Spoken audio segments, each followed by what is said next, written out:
이별합창단의 소년합창으로 천사라는 주제의 찬양을 대하셨는데 가사 자막이 없어서 대개는 답답하셨을 겁니다.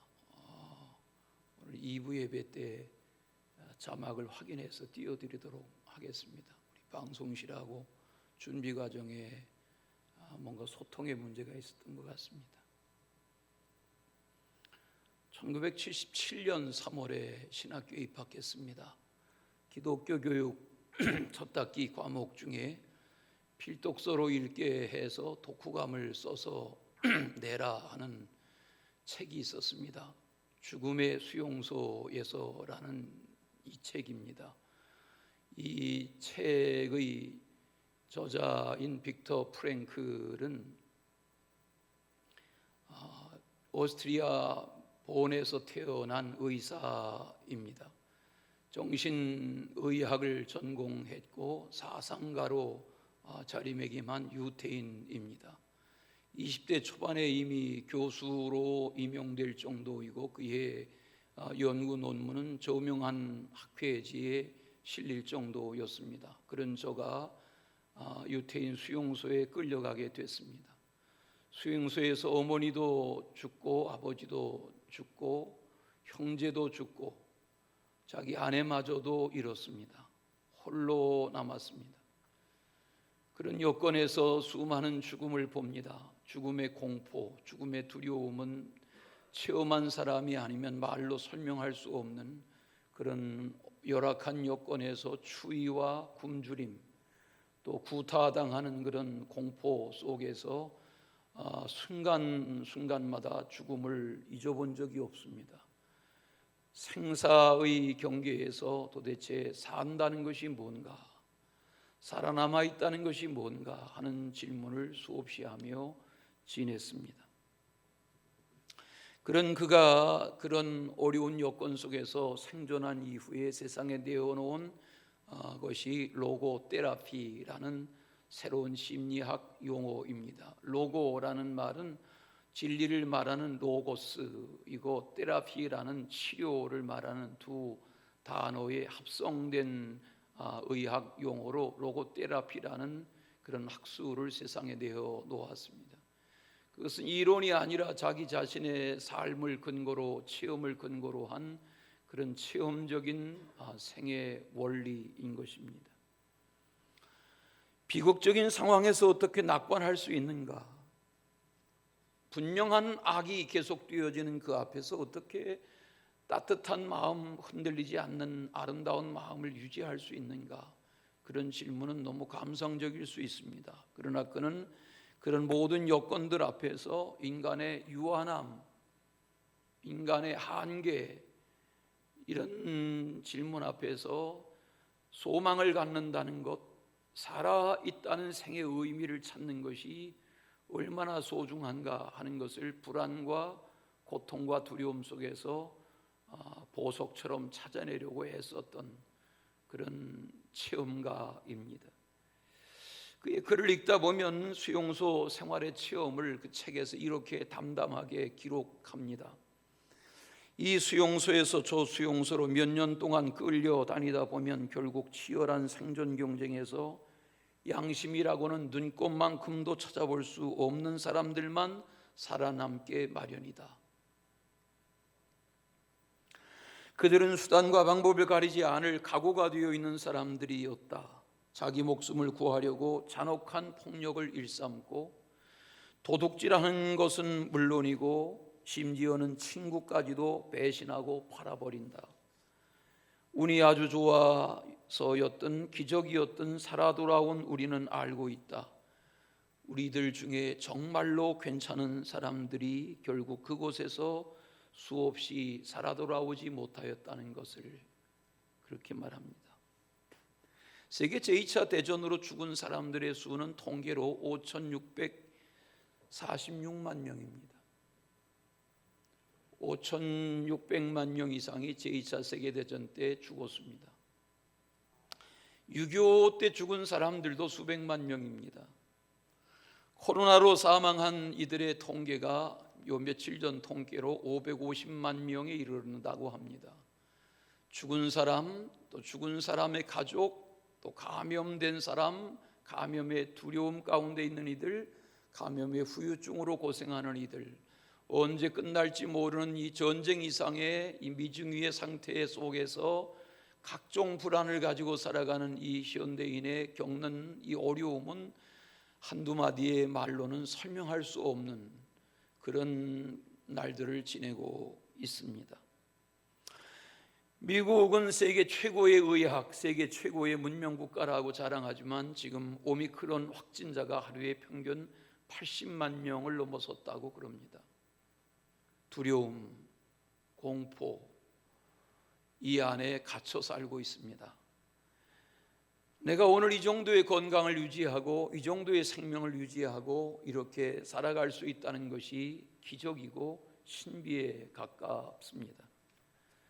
안일하게 생각하면 안 될 것입니다. 오늘 이사야서 말씀을 다시 대하는데 39장을 펼쳐보시면 39장에는 짧은 8절의 말씀 분량에 히스기야 임금의 이야기가 나옵니다. 거기 바벨론의 왕 무로닥 발라단이라는 왕으로부터 히스기야가 병에서 나음을 받았다 하는 말을 들은 바벨론 왕이 친서를 써서 사절단에게 축하 선물을 안겨 보냈습니다. 바벨론과 당시의 유다와의 관계는 긴장 관계인데 이웃 나라의 왕이 사절단에게 친서를 써서 건강 회복을 축하하는 축하 선물을 안겨서 보내니까 히스기야 왕이 흥분했습니다. 야, 바벨론 왕이 나의 건강에 대해서까지도 관심을 갖는구나. 그리고 사절단에게 자기의 왕궁에 있는 모든 창고를 열어서 은과 금과 모든 향유와 값비싼 기름과 무기고의 무기까지 모든 창고를 일일이 왕이 나서서 열어 보여주었습니다. 자랑한 겁니다. 너희 나라도 강하지만 우리 나라도 있을 것 다 있고 가질 것 다 가지고 있다. 이렇게 자랑했습니다.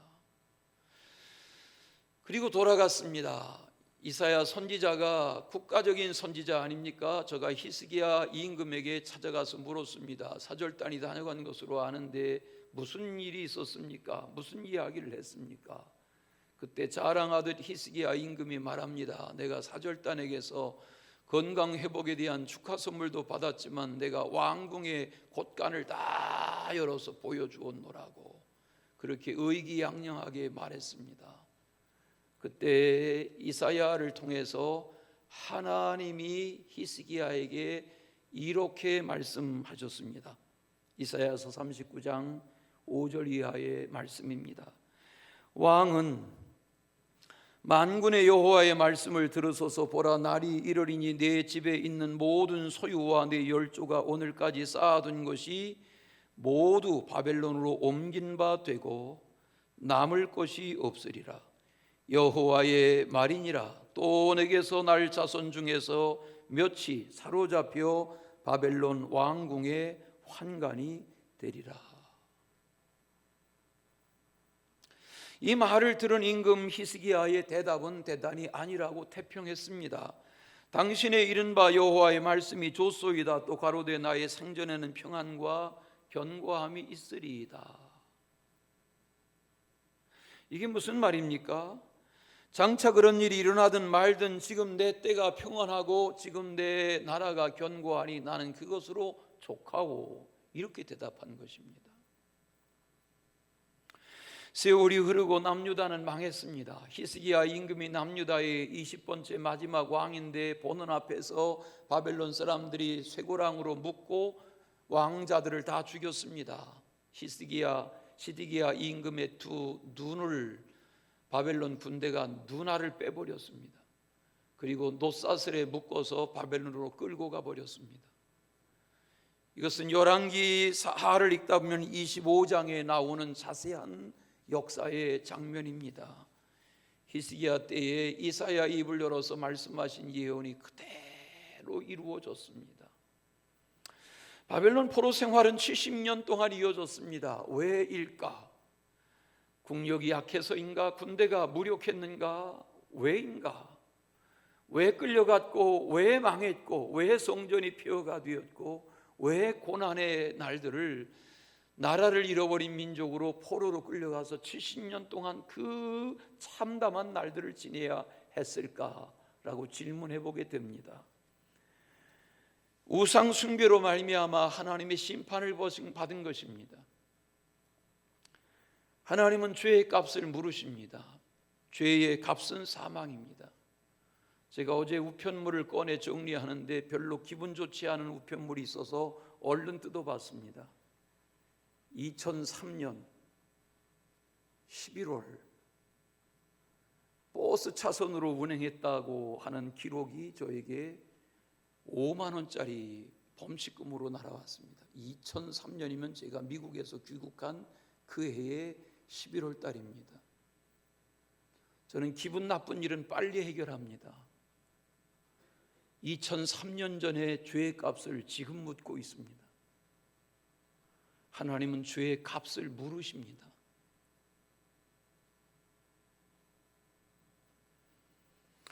죄의 사함을 받고 하나님의 백성이 되는 길은 은총입니다. 죄의 사함을 받는다, 하나님이 우리에게 사하주의 은총을 주신다, 거듭난다, 중생한다는 것은 하나님의 복입니다. 하나님을 아바 아버지라 부르고 하나님의 자녀가 되는 것은 권세입니다. 길거리의 추운 겨울에 동냥하며 지내는 고아 아이가 어느 한 사람의 눈에 들어서 그를 데려다가 씻기고 새 옷을 입히고 부잣집에 풍요로운 집에 아들을 삼는다고 상상해 보십시오. 이것은 상상할 수 없는 은혜입니다. 이것이 양자로 받아들여지는 하나님의 자녀가 되는 권세입니다. 지난주에 이어서 대하는 43장 이사야서의 이 본문은 회복과 용서를 담고 있습니다. 아수르로 인하여, 바벨론으로 인하여 하나님이 저들을 막대기처럼 가시채처럼 드셔서 이스라엘 민족을, 유다 백성을 징치하셨습니다. 사랑하는 민족인데 왜 그렇게 하셨는가? 하나님이 사랑하시기 때문에 그랬다는 것입니다. 하나님은 사랑하는 자녀에게 훈계하십니다. 사랑하는 자녀에게 깨달음을 주기를 원하시는 것입니다. 깨닫고 뉘우치고 회개하고 돌아와서 내가 택한, 내 택함을 받은 자의 사랑을 입고 살아가라는 말씀이 이사야서에 반복되는 강조입니다. 내가 너를 구속하였다, 내가 너를 지명하여 불렀다. 대저 나는 여호와 너희 하나님이다. 나는 너희의 거룩한 자다. 내가 너희의 구원자다. 내가 너희를 물로부터, 강으로부터, 불의 위험으로부터 건져내고 막아낼 것이다. 이 강조를 계속 반복하십니다. 내가 너희를 창조하였다, 내가 너희를 지었다, 너희는 두려워하면 안 된다. 이 말씀이 오늘 다시 읽은 이 말씀 속에 가득 차 있는 강조입니다. 왜 그렇게까지 강조하시나? 오늘 말씀에 하나님께서 이 민족 이스라엘을 얼마나 끔찍이 위하고 사랑하시는지를 마음을 쏟아 표현한 말씀이 절절히 담겨 있습니다. 그 말씀이 오늘 4절입니다.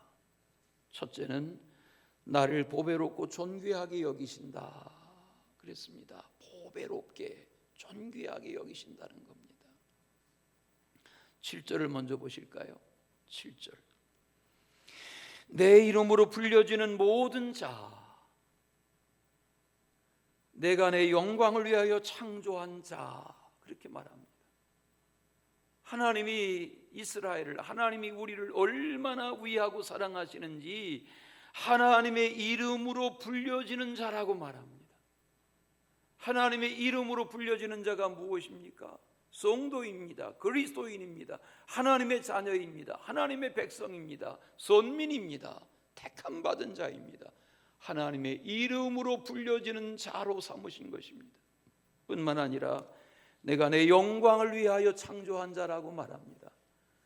하나님이 우리를 지으신 목적, 자녀로 삼으신 목적이 하나님의 영광을 위한 자로 삼으셨다는 것입니다. 오늘 43장을 대하시는데 1절을 다시 또 보겠습니다.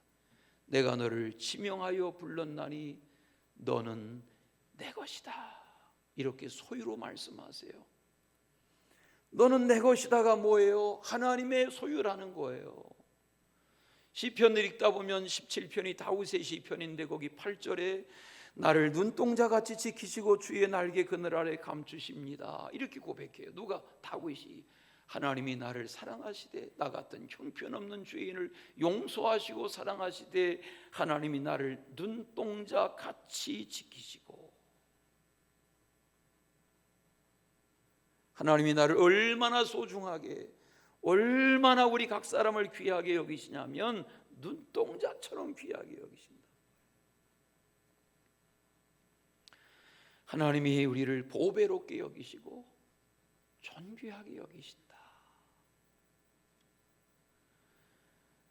오늘 말씀해 보세요. 4절에 보시면 내가 내 눈에 보배롭고 존귀하다 그랬어요.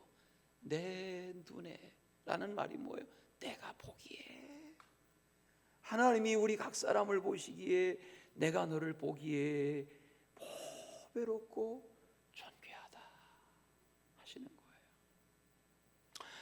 가끔씩 말씀드리는 성 어거스틴의 고백록에 보면, 성 어거스틴은 4세기의 인물인데 4세기의 성 어거스틴의 고백록에 보면 이렇게 말합니다. 탕자였던, 결혼하기 전에 10대 이미 후반의 여성을 만나서 가정을 이루고 자녀를 낳고 라마교에 빠지고 심취하고 이단에 빠지고 했던 저가 나중 어머니의 기도 가운데 암브로스의 감독의 예언처럼 돌아오지 않습니까? 기독교 2000년 역사에 4세기의 성자 칭호를 받지 않습니까? 그의 고백록에 보면 이렇게 나중에 고백합니다. 하나님이 얼마나 나를 사랑하시는지, 하나님의 나를 사랑하시는 그 사랑을 깨닫고 보니 하나님이 이 땅의 모든 사람 중에 나만 사랑하시는 것처럼 사랑하십니다, 이렇게 고백했습니다. 지금 인류의 수는 77억이라고 그럽니다. 77억 인류 중에 하나님이 나를 사랑하시되, 나를 아시고 사랑하시되 나만 사랑하시는 것처럼 사랑하신다. 하나님이 하나님의 눈으로 나를 바라보시며 너는 내게 내 눈에 보배롭고 존귀한 자야, 이렇게 말씀하신단 말이에요. 하나님은 하나님의 아들, 딸을 사랑하세요. 하나님의 자녀를 사랑하세요. 하나님이 우리 한 사람 한 사람을 끔찍이 사랑하세요. 얼마나 사랑하세요? 하나님이 아버지의 사랑으로 우리를 사랑하세요. 지난 12월에 교단일, 연회일 하느라 시내 몇 번 드나들면서 거기 종로 지역에 유턴을 하면서 또 봤습니다. 아니, 송혜의라는 이 자매가 실종된 지가 언젠데 지금도 시내를 다니다 보면 그 현수막이 여전히 있습니다. 우리 송혜의 좀 찾아주세요. 이건 전단지인데 전단지뿐만 아니라 현수막이 걸릴만 하고 찢겨지면 또 걸리고 찢겨지면 또 걸립니다. 여기 전단지에 보면 송혜의는 1999년 17살 때 2월 13일 밤 10시에 평택에서 친구들과 헤어져서 버스를 타고 자기의 집 앞에 있는 곳에 하차를 한 후에 실종됐습니다. 23년 전 일입니다. 지금 살아있으면 40살입니다. 아버지가 지난 23년 동안 올해 69살이 된 이 아버지가 이 딸을 찾기 위해서 자그만치 얼마를 전국을 수도권을 찾아 헤맸냐면 72만 킬로, 지구를 18바퀴 도를 정도로 찾아 돌아다녔습니다. 내 딸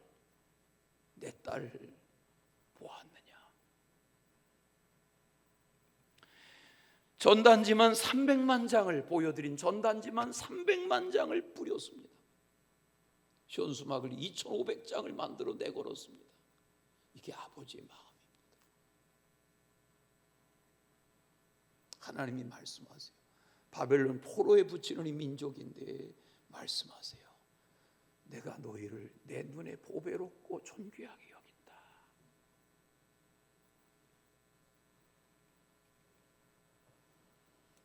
이게 하나님의 사랑입니다. 하나님의 사랑은 끔찍한 사랑, 설명할 수 없는 사랑, 존귀하게 여기는 사랑. 이 사랑은 영원한 사랑. 여러분, 사랑을 받아보셨습니까? 무언가를 혹은 누군가를 사랑해 보셨습니까? 사랑은 설명할 수 없는 것입니다. 사랑은 믿음도 귀하고 소망도 있어야 하지만 사랑은 무엇과 비교할 수 없는 것이 사랑입니다. 왜? 성경은 뭐라고 말합니까? 사랑이 제일이다. 성북동 거기 성북초등학교 옆에 간송미술관이라는 곳이 있습니다. 그 동네 살 때 전시회 할 때 그 잔 문은 안 열지만 전시회 간혹 가면 제가 한 두세 차례 가본 적이 있습니다. 거기 가면 추사 김정희의 세안도 이런 교과서에서 보던 작품들이 있습니다. 역사적인 조선시대의 역사적인 화가들의 무슨 김홍도, 신윤복, 정선 뭐 이런 내노라 하는 이들의 그림에서나 사진에서나 보던 그런 진품이 거기에 다 있습니다. 어떻게 이게 국립박물관도 아닌 개인 박물관에 이런 역사적인 작품들이 여기에 다 있단 말인가? 깜짝 놀랍니다.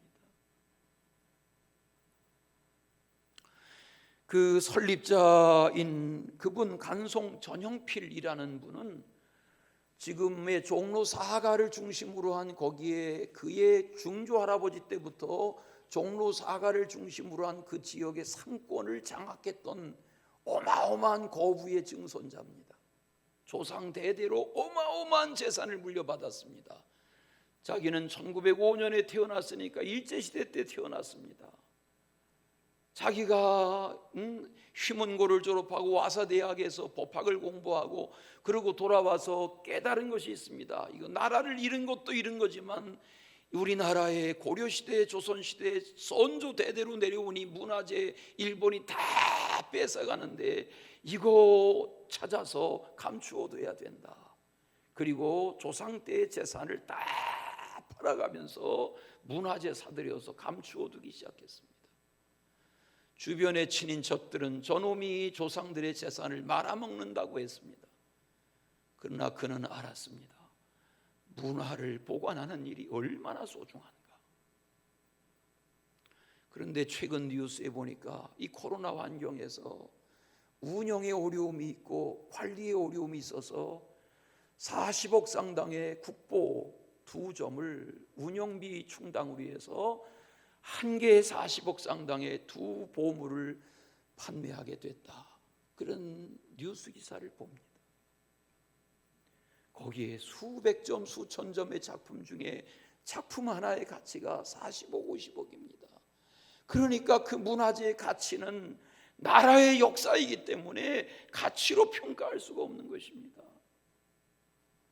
여러분, 사람의 손끝에 의해서 그려진 그림 한 점, 사람의 손끝에 의해서 진흙을 이겨 만들어진 고려청자 한 점, 이것의 가치를 값으로 매길 수 없는 것처럼 하나님은 인생을 사랑하시되 우리를 사랑하시되 내가 나의 눈에 너를 보배롭게 여긴다, 존귀하게 여긴다. 아멘 하십시다.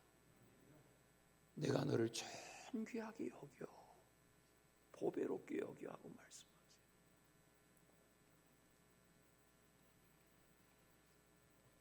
하나님의 이 말씀이 들려지는 아침이 되시기를 축원합니다. 우리 각 사람을 향해서, 나를 향해서 주님이 말씀하세요. 너는 내 눈에 보배로운 자야, 존귀한 자야. 두 번째, 나를 사랑하신다 하고 말씀하세요. 사랑하신다.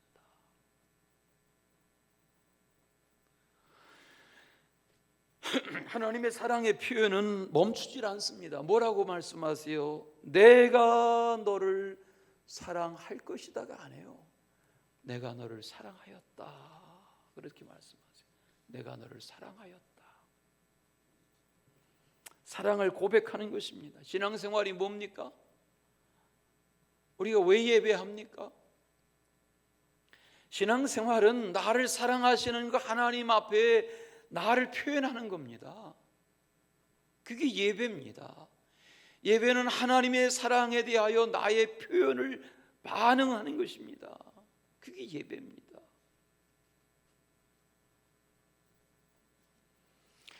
하나님과 나와의 관계, 누구도 무엇도 끼어들 수 없는 하나님과 나와의 그 사랑의 둘만의 절대적인 관계, 이것이 하나님이 나를 사랑하신다는 관계라면 나와 하나님과의 그 밀접한 관계, 그 사랑의 관계를 표현하는 것이 찬송이고, 그것이 말씀을 접하는 태도이고, 그것이 기도 생활이고, 그것이 섬김이고, 그것이 나눔이고, 그것이 베품이고, 그것이 돌봄입니다.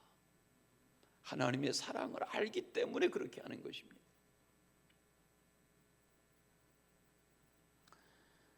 하나님이 나를 사랑하시는 사랑, 예수님의 천국 비유, 하나님의 나라 비유가 뭡니까? 어느 목자에게 100마리의 양이 있었습니다. 한 마리 양을 잃어버렸습니다.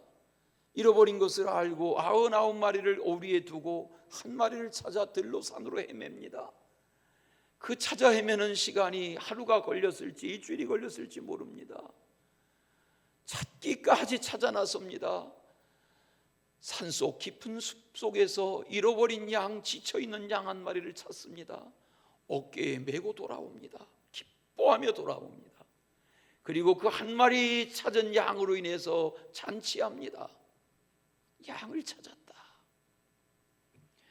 주부가 10드라크마 중에 1드라크마를 잃어버렸습니다. 집안을 청소하고 뒤집니다. 다 뒤져서 1드라크마를 찾았는데 1드라크마 찾은 것으로 인하여 마을 사람들을 불러서 내가 잃어버렸던 돈 찾았다고 잔치합니다. 집안에 충성된 큰아들이 있는데 둘째 아들이 아버지 유산 받아서 남의 나라 갔습니다. 허랑방탕합니다. 주색 잡기 즐깁니다. 다 날아갔습니다. 거지가 됐습니다. 남의 나라에서 돼지 우리에서 누워 지냅니다. 돼지 먹는 주염 열매도 주는 사람이 없습니다. 허기지고 지치고 남루한 행색에 거지가 됐습니다. 어떻게 해서 제 나라로 돌아옵니다. 마을 위에 나타났는데 예수님 표현해 보면 그 남루한 행색에 거지가 되어 돌아온 둘째 아들을 아버지가 먼저 알아봅니다. 둘째 아들이다. 달려갑니다. 목을 얼싸안습니다. 종들에게 말합니다. 목욕물을 떼어라, 새 옷을 마련해라, 새실을 신겨라, 가락지를 끼워라, 송아지를 잡아라, 마을 사람들을 불러라, 잔치하자. 왜 그래요? 잃어버렸다 찾았는데, 못된 아들 돌아왔는데 잔치를 해요. 하나님의 사랑이죠. 하나님의 사랑. 하나님이 우리를 사랑하세요. 아멘. 하나님이 우리를 끔찍이 사랑하세요. 여러분, 사랑은 강한 것입니다. 사랑처럼 강한 것이 없습니다. 우리 드라마나 소설에 보면 여러분의 가정에 실제일 수도 있고 실제였을 수도 있고, 야, 이 애미가 니들 때문에 산다, 그런 표현 말이죠. 자식들 앞에 앉혀놓고 이 애미가 니들 때문에 산다. 그 니들 때문에 산다는 게 그게 앞서 말씀드린 의미를 찾는 로고 테라피입니다. 너희는 나의 생의 의미. 내가 삶이 한탄스럽고 저주스럽지만 너희는 자식, 너희는 나의 찾아가는 생의 의미이고 사랑의 질문의 대답이야. 이러면서 버티는 한스러운 어머니들의 고백을 우리가 압니다. 하나님이 말씀하세요. 내가 너희들을 사랑했다, 이렇게 말씀하세요.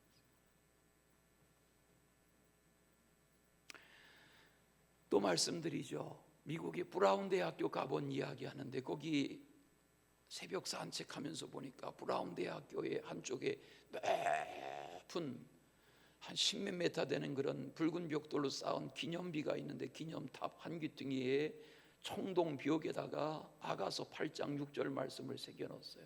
아가서 6장 8절 말씀.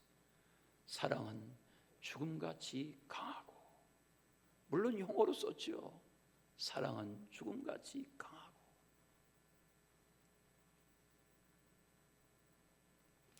사랑이 죽음같이 강하다는 말이 무엇입니까? 사랑은 as strong as death. 그래. 사랑은 죽음같이 강하다는 말이 뭐예요?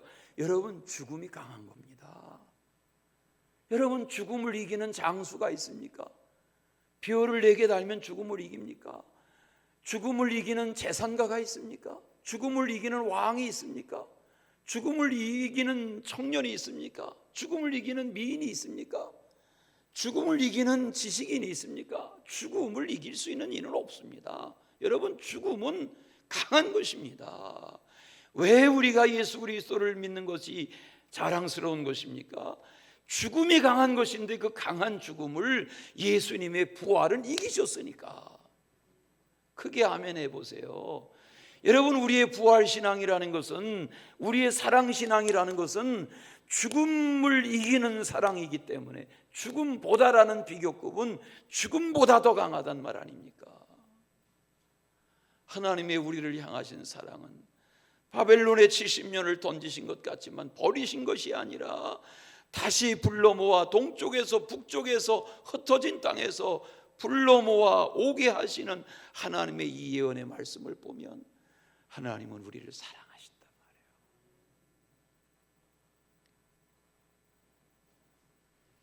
말이에요. 이 표현을 현대인의 성경으로 아가서 8장 6절을 보니까 당신은 나를 인장 반지처럼 당신의 마음에 간직하고 도장처럼 당신의 팔에 새기세요. 사랑은 죽음처럼 강하며 질투는 무덤처럼 잔인하며 맹렬한 불처럼 타오릅니다.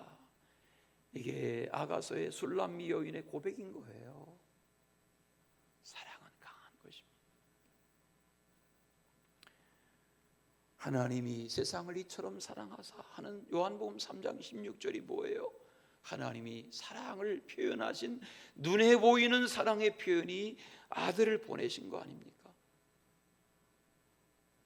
우리 찬양 하나 하십시다. 사랑합니다 나의 예수님 하는 찬양 하나 하겠습니다.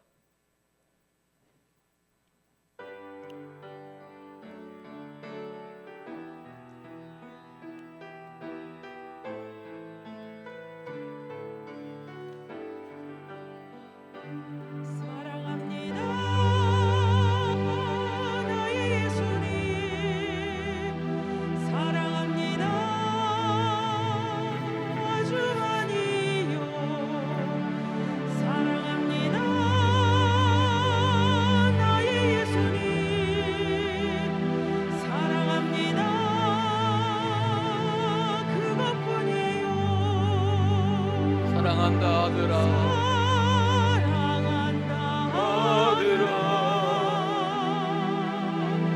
내가 너를 잘 아노라. 사랑한다 아들아,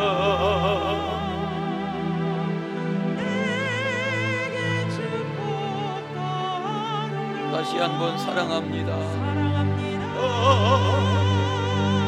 나의 예수님 사랑합니다. 아주 많이요 사랑합니다. 나의 예수님 사랑합니다. 두 손을 들고 하겠습니다. 사랑한다 사랑한다 아들아, 내가 너를 잘 아노라. 사랑한다 아들아,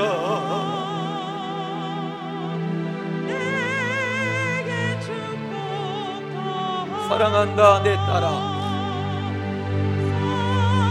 사랑한다 내 딸아,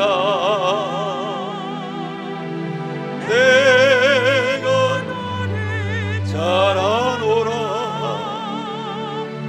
사랑한다 내 딸아, 내게 축복 더하노라. 아멘. 마지막은 나와 함께 하신다고 말씀하세요. 하나님이 내가 너와 함께 한다. 두려워하지 마라. 5절에 두려워하지 마라. 내가 너와 함께한다.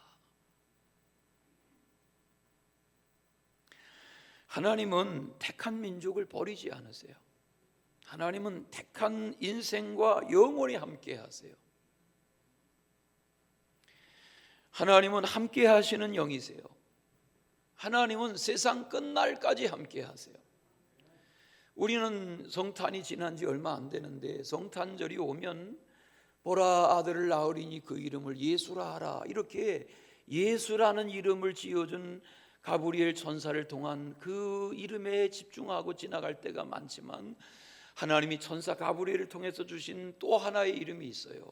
아들을 낳으리니 임마누엘이라 하리라. 임마누엘이라가 뭐예요? 하나님이 너희와 함께 하신다. 임마누엘.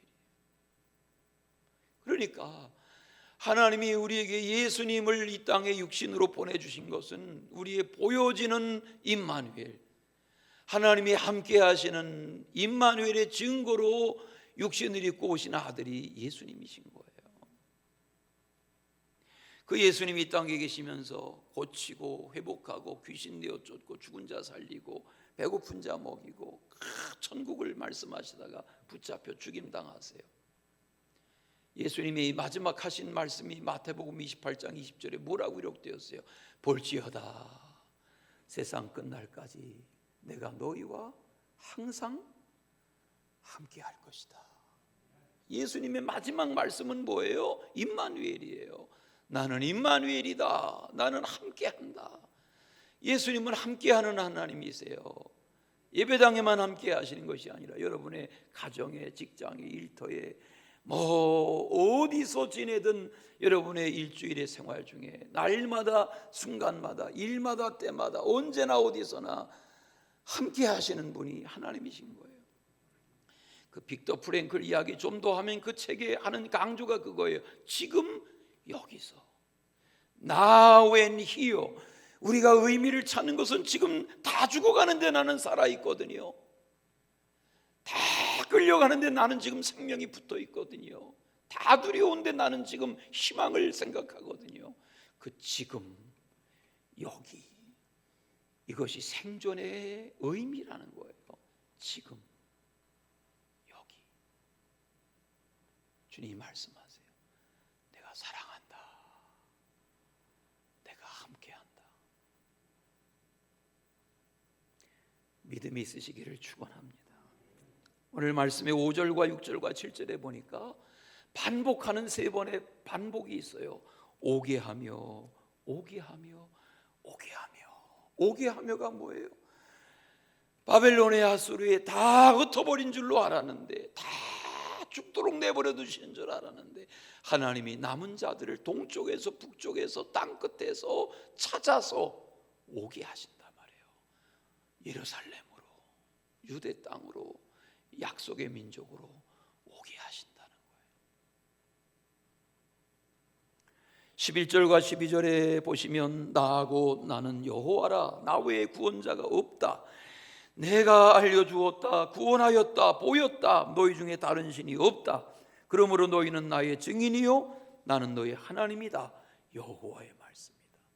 하나님이 우리에게 뭐라고 말씀하세요? 너희가 나의 증인이다. 지난주와 이번 주 함께 계속되어 하신 이 말씀의 바탕을 가지고 하나님이 다시 강조하세요. 너희가 나의 사랑을 잊고 내가 함께하는 너희가 나의 증인이다. 내가 우상이 아닌 너희의 여호와인 증인이 너희다. 이렇게 말씀하세요. 증인되어 살아가는 그런 하나님의 은총이 충만하시기를 축원합니다. 사랑의 아버지 하나님, 우리에게 복음을 알게 하시고 믿음으로 살게 하시며 말씀 안에서 기도하며 그 사랑을 덧입고 사랑을 나누며 살게 하시니 감사합니다. 주님, 올 한 해도 어려움 속에서 살아갈 것이지만 우리를 눈동자처럼 지켜보호하여 주시고 동행하여 주시옵소서. 예수님의 이름으로 기도하옵나이다. 아멘.